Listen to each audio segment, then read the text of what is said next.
Hej, jeg hedder Kille, og jeg har lavet lassi. Og lassi, det er en 1000 år gammel yoghurtdrik fra Indien. Vi skal lave hindbærrosen lassi. Og det er jo frosne hindbær, fordi vi er i slutningen af maj måned her i min have, så jeg har jo ikke hindbær, men hvis jeg venter til sommeren, så har jeg, og der skal jeg altså bruge de modne. Men vi tager de frosne først. Se, og det her, det er rosenvand, og det er fuldstændig feminin og fjollet og pjattet, og det er en rigtig, rigtig tøsesmag, og den skal vi have lidt i af. Og så er der sådan noget med sødme, for sødme gør jo, at ting smager meget mere.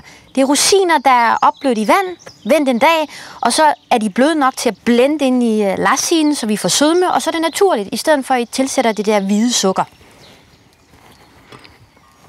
Ingen lassi uden yoghurt, syrlighed, når det er bedst.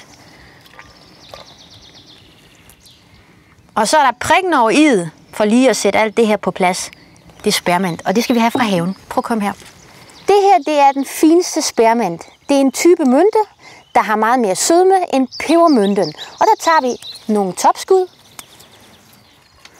Så trykker vi på startknappen og kører til det alt er blendet rigtig godt ud. Husk lige det der med rosinerne. De skal blendes godt ind i, så vi får noget sødme.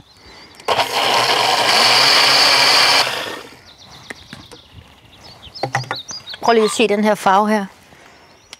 Cremet og tyk. Og havde I brugt friske hindbær, så skulle I bare tilsætte et par knuste isterninger, og så bliver den iskold. Prøv at se her. Velbekomme.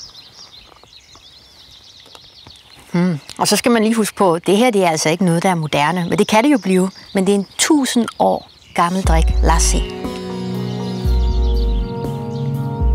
Alle opskrifter, dem kan I finde inde på hjemmesiden.